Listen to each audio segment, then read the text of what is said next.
پہچاننے میں ہوتا ہے کہ مجھ سے کہاں غلطی ہو گئی، کس جگہ جا کے کمزوری میں نے دکھائی۔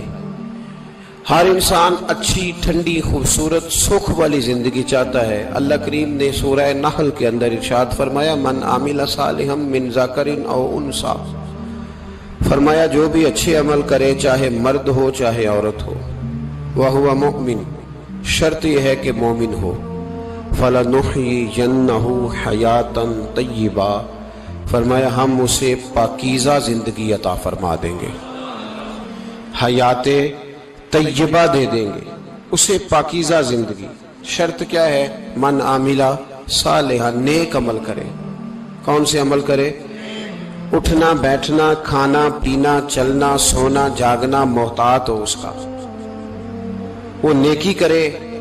قرآن پاک کے لفظوں کے حسن پر غور فرمائیے گا، فرمایا فَلَنُحْيِيَنَّهُ حَيَاةً طَيِّبَةً، ہم ضرور اسے پاکیزہ زندگی عطا فرما دیں گے، صاف ستھری زندگی، معیاری زندگی، خوبصورت شب و روز، آئیڈیل زندگی جس کو لوگ کہیں گے، وہ والی زندگی اسے دیں گے۔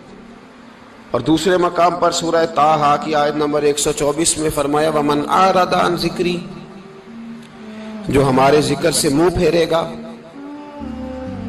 جو ہمارا کھا کے چہرہ کسی اور طرف کرے گا، جو چلے گا ہماری زمین پر لیکن توجہ کسی اور طرف ہوگی، آسمان کی چھت ہماری بنائی ہوئی لیکن اس کے خیالات کہیں اور ہوں گے، فَإِنَّ لَهُ مَعِيشَةً ضَنْكًا، فرمایا ہم اسے تنگ زندگانی عطا کر دیں گے، اس کی زندگی تنگ ہو جائے گی، اس کی معیشت تنگ ہو جائے گی۔ گناہ زندگی کو تنگ کر دیتے ہیں، نیکی زندگی میں آسانی پیدا کرتی ہے۔ آپ کو اگر زندگی میں سکون چاہیے ہو تو آپ کسی غریب کی خدمت کر کے دیکھیں، اللہ کتنا سکون عطا کرتا ہے۔ آپ بڑے پاورفل بھی ہیں، بڑے طاقتور بھی ہیں اور بڑے باوقار بھی ہیں، لیکن کسی کو گالی دے کے آپ کا دل کبھی ٹھنڈا نہیں ہوگا، تکلیف ہوگی، اس کے اندر آزمائش ہوگی۔ ڈاکٹر ریسرچ کرتے ہیں، ڈاکٹر وہ کہتے ہیں گناہ کرنے سے آدمی جسمانی طور پر کمزور ہوتا ہے، لیکن وہی عمل اگر وہ بطور نیکی کرتا ہے تو اللہ اس میں اسے قوت عطا فرماتا ہے، اسی عمل میں اللہ اسے قوت عطا کر دیتا ہے۔ میں صرف اشارہ دے رہا ہوں، اس بات کی تفصیل میں نہیں جانا چاہتا۔ میرے عزیز یہ یاد رکھیں کہ نیکی آپ کو سکون دے گی، نیکی آپ کو ٹھنڈا کرے گی۔ اللہ تبارک و تعالیٰ نے قوموں پہ عذاب نازل کیا اور قرآن مجید فرقان حمید نے ان قوموں کے تذکرے بیان فرمائے۔ بھائی کس لیے بیان کیے؟ کہ ہم عبرت حاصل کریں، ہم یہ غور کر لیں کہ یہ کام ہم نے نہیں کرنا، اس کام سے ہم نے بچنا ہے، ہم نے غور کرنا ہے کہ یہ چیز ہمارے اندر۔ لوگ کہتے ہیں نہیں جی نہیں، ہم پہ یہ عذاب نہیں آئے گا، بالکل نہیں آئے گا، اس میں شک نہیں۔ پر اللہ نے بیان کس لیے کیا تھا؟ بیان کیا قرآن مجید معاذ اللہ کسی ایسی چیز کا بیان کرتا ہے جس کی ضرورت نہ ہو؟ قرآن پاک نے ایک ایک حرف ایسا بیان کیا جس کی مسلمان کو ضرورت تھی۔ قوم نوح کا ذکر فرمایا قرآن پاک نے۔ حضرت نوح علیہ السلام کی قوم کو حضرت نوح علیہ السلام نے 1500 سال سمجھایا ہے، کچھ لوگوں نے 950 سال لکھا ہے نا، اعلیٰ حضرت نے لکھا ہے 1500 سال عمر ہوئی حضرت نوح علیہ السلام کی۔ اللہ تعالیٰ بندے کو جلدی سزا نہیں دیتا، بلکہ قرآن مجید میں ایک جگہ رب کریم اس طرح بھی فرماتا ہے کہ جب بندے مجھے بھول جاتے ہیں تو میں ان کے لیے نعمتوں کے دروازے کھول دیتا ہوں۔ بندہ سمجھتا ہے کہ میں کچھ تو ہے نا کہ میرے اندر کہ میں جدھر جاتا ہوں خیر ہی خیر ہو جاتی ہے، وہ سمجھتا ہے کہ میری عقل ہے، حالانکہ اللہ اسے ڈھیل دیتا ہے، اللہ اسے ڈھیل دیتا ہے۔ گناہوں کی سزا کے 3 طریقے ہیں۔ ایک ہے متنبع کرنا، تنبیہ کرتا ہے اللہ، بندہ متنبع ہو جاتا ہے، یہ اللہ کا بہت بڑا احسان ہوتا ہے۔ ایک ہوتا ہے مہلت دینا، اور ایک تیسرا ہوتا ہے اللہ خفیہ تدبیر کرتا ہے۔ تھوڑا سا سمجھیے گا، انسان پر کوئی آزمائش آئی، فوراً اس کی چھٹی اس نے کہا کہ وہ فلاں جگہ غلطی کی تھی تب ایسا ہوا ہے۔ ہوتا ہے نا کئی دفعہ آواز آتی ہے نا اندر سے، چلیں بول دیں کچھ نہیں ہوتا آپ کو، اللہ جانتا ہے یہاں کوئی کچھ نہیں کہے گا آپ کو، اور ہماری تو ویڈیو بھی نہیں گھومتی، یعنی خبر بھی نہیں ہو کہ کس نے ہاں کر دی کس نے نہ کر دی، آپ بغیر ٹینشن کے بات چیت کریں، آج کچھ نہیں ہوتا انشاءاللہ تعالی۔ آتی ہے اندر سے آواز؟ میں آپ سے اس لیے ان چیزوں کی تصدیق کراتا ہوں کہ باقیوں کو بھی آتی ہے کہ نہیں، اس لیے تصدیق۔ کبھی کوئی کسی جگہ انسان پریشان ہوتا ہے تو محسوس کرتا ہے کہ وہاں مجھ سے ہوتا ہے نا جی، جس کو یہ نصیب ہو جائے بڑا خوش نصیب آدمی ہے۔ حضرت مولا علی فرماتے ہیں اگر تجھے دنیا میں سزا مل گئی تو بچ گیا ہے، سمجھ پھر اللہ کرم کرے گا، آخرت میں سزا نہیں دے گا۔ اور یہ یاد رکھ لے، وما اصابکم من مصیبت فبما کسبت ایدیکم ویعفو عن کثیر۔ اللہ فرماتا ہے دنیا میں تجھے جو بھی تکلیف پہنچتی ہے وہ تیرے ہاتھوں کے کرتوتوں کی وجہ سے پہنچتی ہے۔ ویعفو عن کثیر، فرمایا کثیر گناہ تو میں ویسے ہی معاف کر دیتا ہوں۔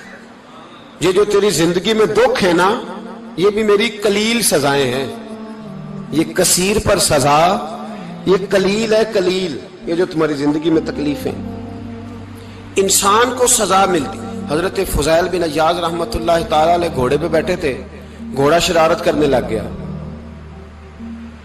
اچھلنے لگ گیا، کودنے لگ گیا، تو حضرت فضیل بن عیاض نیچے اترے، ایک کونے میں جا کے نماز کی نیت مانگ لی، 2 رکعت نماز پڑھی، پھر دیر تک استغفار پڑھتے رہے، روتے رہے، دعا کرتے رہے، واپس آئے۔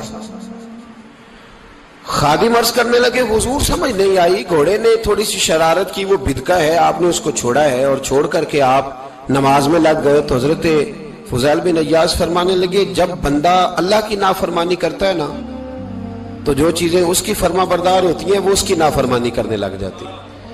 تو مجھے محسوس ہوا تھا کہ میں نے کہیں اللہ کی نافرمانی کی ہے، اس لیے ایسا ہوا ہے کہ میرے گھوڑے نے میری، تو میں توبہ کرنے لگا ہوں، اور اب دیکھتا ہوں بیٹھ کے بھلا کیا ہوتا ہے۔ میں نے سچی توبہ، حالانکہ مجھے یاد نہیں کہ میں کہاں بولا، پر کھری اور سچی توبہ کی۔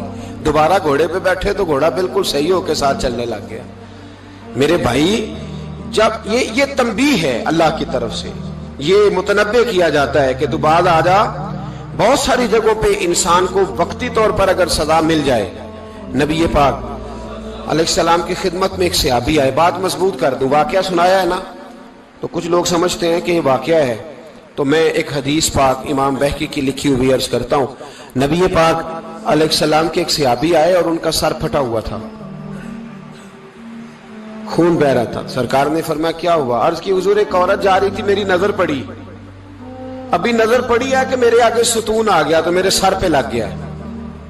نبی پاک صلی اللہ علیہ وسلم نے فرمایا تیرے لیے خوشخبری ہے، اگر دنیا میں تیری غلطی کی تجھے سزا ملی ہے تو پھر رب تجھے قیامت میں سزا نہیں دے گا۔ پھر اللہ قیامت میں سزا، بعض گناہ ایسے ہیں جن کی یہاں بھی سزا ملے گی اور وہاں بھی ملے، لیکن میرے بھائی پہلی بات یہ ہے کہ اللہ تعالیٰ اس غلطی کی یہی سزا دے لے، اور دعا فرمائے اللہ تبارک و تعالیٰ یہاں بھی معافی عطا فرمائے، وہاں بھی معافی عطا فرمائے، اللہ درگزر ہی فرمائے۔ لیکن میرے بھائی ایک تو یہ سزا، ایک سزا یہ ہوتی ہے کہ انسان جب گناہ کرنے لگتا ہے تو اللہ نعمتوں کے دروازے کھولتا ہے، مہلت دیتا ہے۔ 500 سال تک فرعون کو مہلت دی۔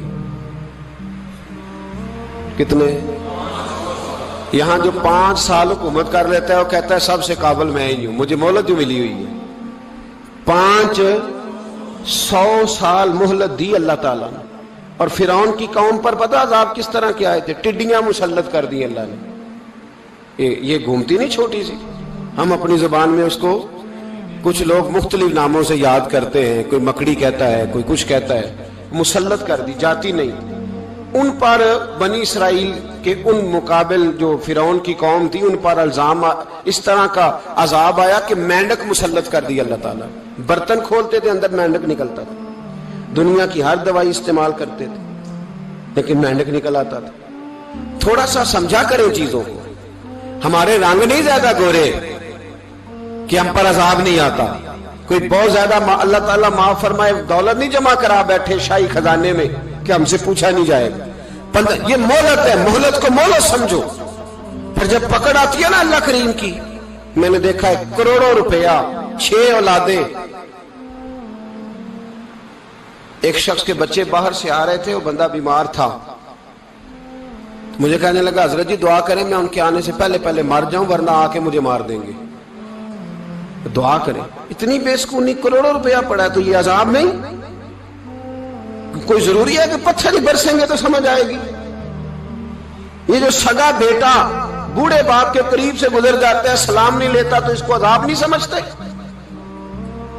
یہ جو امت کی بیٹیاں، امت کی بچیاں، ہماری بچیاں ایک سال کے اندر 75,000 ہزار بچی ایک ڈویژن سے بھاگ کے شادی کر رہی ہے، اور ایک صوبے سے، تو اس کو آپ اللہ کا عذاب نہیں سمجھتے؟ یہ معمولی بات ہے؟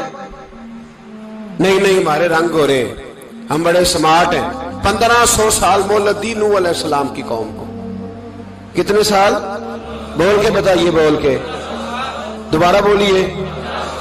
1500 سال۔ کوئی آدمی اپنی سمارٹنس پہ خوش نہ ہو جائے کہ 20 سال ہو گئے، میں تو نافرمانی بھی کر رہا ہوں، روٹی بھی پک رہی ہے، میں تو حرام بھی کھا رہا ہوں، پھر بھی سب ٹھیک ہے۔ 1500 سال مہلت دی۔ پھر حضرت نوح کہنے لگے اللہ میں نے تو بڑا سمجھایا، نہیں باز آتے۔ تو رب کریم نے فرمایا کشتی بناؤ۔ اللہ کے پیغمبر کشتی بنانے لگے تو قوم مذاق اڑانے لگ گئی۔ اب کیا کرنے لگے ہو؟ اب کشتی بنانے لگے ہو، خیر تو ہے، قوم مذاق اڑا رہی ہے۔ حضرت نوح علیہ السلام کا آپ نے کشتی بنائی، پانی کہاں سے نکلا؟ نہ بارشیں ہوئی، نہ سیلاب آئے، ایک تندور تھا، اس کے اندر سے پانی نکلنا شروع ہو گیا۔ کبھی تندور سے بھی پانی نکلا ہے، پر جب نکالنے والا چاہتا ہے تو وہاں سے بھی ایک تندور سے پانی نکلا۔